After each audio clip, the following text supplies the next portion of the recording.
का मेरे YouTube channel education Jitendra में स्वागत है। हर दिन की तरह हम आज भी एक मॉडल पेपर हल करेंगे। दोस्तों, पूरा मॉडल पेपर देखिए और आपके इस मॉडल पेपर में कितने प्रश्न सही हो पाते हैं कमेंट में जरूर लिखिए। काफ़ी अच्छे और सिलेक्टेड प्रश्न हैं जो आने वाले एग्जाम्स की दृष्टि से काफ़ी महत्वपूर्ण रहेंगी। शुरू करते हैं आज का मॉडल पेपर। प्रश्न संख्या 1। किस अभिलेख में सर्वप्रथम सतीप्रथा होने का उल्लेख मिलता है? तो किस अभिलेख में सर्वप्रथम सतीप्रथा होने का उल्लेख मिलता है? तो इसका आंसर क्या होगा? इसका आंसर होगा ऑप्शन डी, एरण अभिलेख में। प्रश्न संख्या 2। बेसनगर स्थित गरुड़ स्तंभ का निर्माण किसने करवाया था? इसका आंसर क्या होगा? इसका आंसर होगा हेलियोडोरस ने। प्रश्न संख्या 3। न्यूयॉर्क नगर किस नदी के किनारे अवस्थित है? तो न्यूयॉर्क किस नदी के किनारे स्थित है? इसका आंसर क्या होगा? इसका आंसर होगा हडसन नदी के किनारे। प्रश्न संख्या 4। चट्टानों के अपरदन के फलस्वरूप किस प्रकार के पर्वत का निर्माण होता है? तो किस प्रकार के पर्वत का निर्माण होता है? इसका आंसर क्या होगा? इसका आंसर होगा ऑप्शन बी, अवशिष्ट पर्वत का। प्रश्न संख्या 5। अंडमान निकोबार द्वीप समूह की सबसे ऊंची चोटी कौन सी है? तो अंडमान निकोबार की सबसे ऊंची चोटी कौन सी है? तो इसका आंसर होगा सैडल पीक। प्रश्न संख्या 6। कुकी जनजाति भारत की किस राज्य में पाई जाती है? कुकी जनजाति पाई जाती है मणिपुर में। प्रश्न संख्या 7। भारत में रेल का राष्ट्रीयकरण किस वर्ष हुआ? इसका आंसर क्या होगा? इसका आंसर होगा ऑप्शन ए, 1950 में। प्रश्न संख्या 8। भारत का शासन कंपनी के हाथों से ब्रिटिश क्राउन के हाथों में कब सौंपा गया? तो कब सौंपा गया?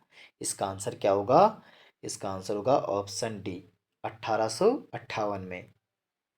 प्रश्न संख्या 9। भारतीय संघवाद किस देश के संघवाद से प्रभावित है? इसका आंसर क्या होगा? इसका आंसर होगा ऑप्शन बी, कनाडा से। प्रश्न संख्या 10। किस संविधान संशोधन अधिनियम द्वारा संपत्ति का अधिकार मूल अधिकार से बाहर कर दिया गया? तो किस संशोधन द्वारा किया गया? इसका आंसर क्या होगा? इसका आंसर होगा ऑप्शन ए, 44वां संविधान संशोधन द्वारा। प्रश्न संख्या 11। निम्न में से कौन सा विषय राज्य सूची के अंतर्गत आता है? तो निम्न में से कौन सा विषय राज्य सूची के अंतर्गत आता है? इसका आंसर होगा ऑप्शन ए, कृषि। प्रश्न संख्या 12। भारत में पंचवर्षीय योजना के दौरान योजना अवकाश की अवधि क्या थी? तो क्या थी? इसका आंसर होगा ऑप्शन ए, 1966 से 1969 तक। प्रश्न संख्या 13। सोना चांदी जैसे बहुमूल्य धातुओं को कहा जाता है? तो नियर मनी कहा जाता है। प्रश्न संख्या 14। निम्न में से कौन सा माउस जैसा कार्य करता है? तो माउस जैसा कार्य करता है ट्रैक बॉल। प्रश्न संख्या 15। पानी का घनत्व किस ताप पर अधिकतम होता है? तो इसका आंसर होगा ऑप्शन बी, 4 डिग्री सेंटीग्रेड पर। प्रश्न संख्या 16। जंतु और उसके आसपास के वातावरण संबंधी अध्ययन को कहते हैं?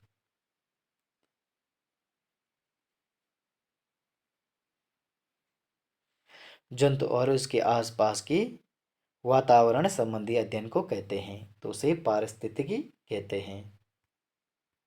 प्रश्न संख्या 17। हाल ही में किस केंद्रीय मंत्री द्वारा पोषण भी पढ़ाई भी योजना की शुरुआत की गई? इसका आंसर क्या होगा? इसका आंसर होगा ऑप्शन सी, स्मृति ईरानी द्वारा। प्रश्न संख्या 18।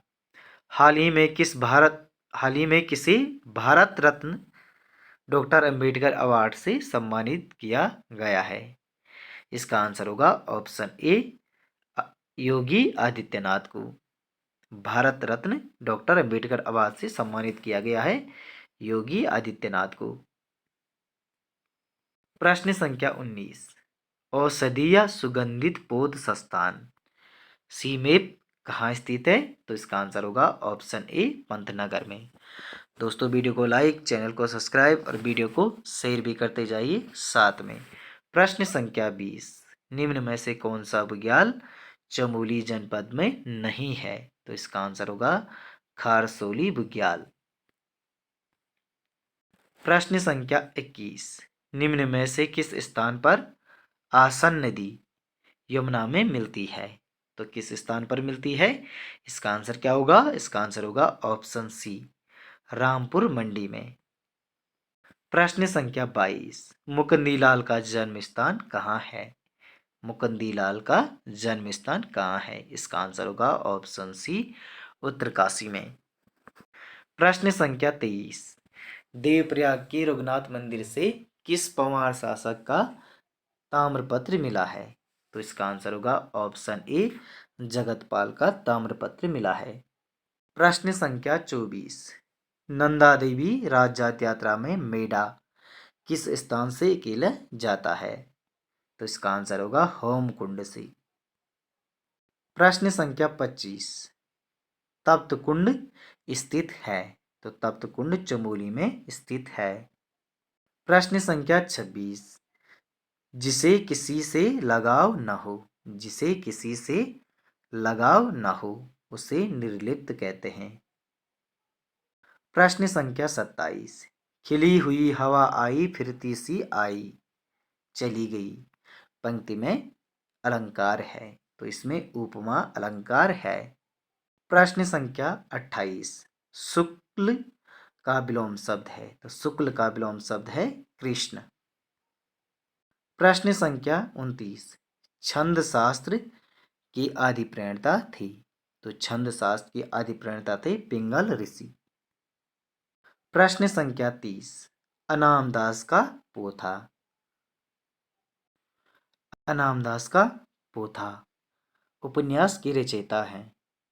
इसका आंसर क्या होगा? इसका आंसर होगा ऑप्शन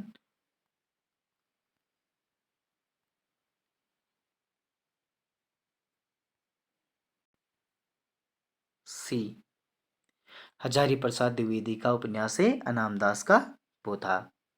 तो दोस्तों आपको यह मॉडल पेपर कैसा लगा कमेंट में जरूर लिखिए। वीडियो को लाइक, चैनल को सब्सक्राइब और वीडियो को शेयर भी करते जाइए साथ में।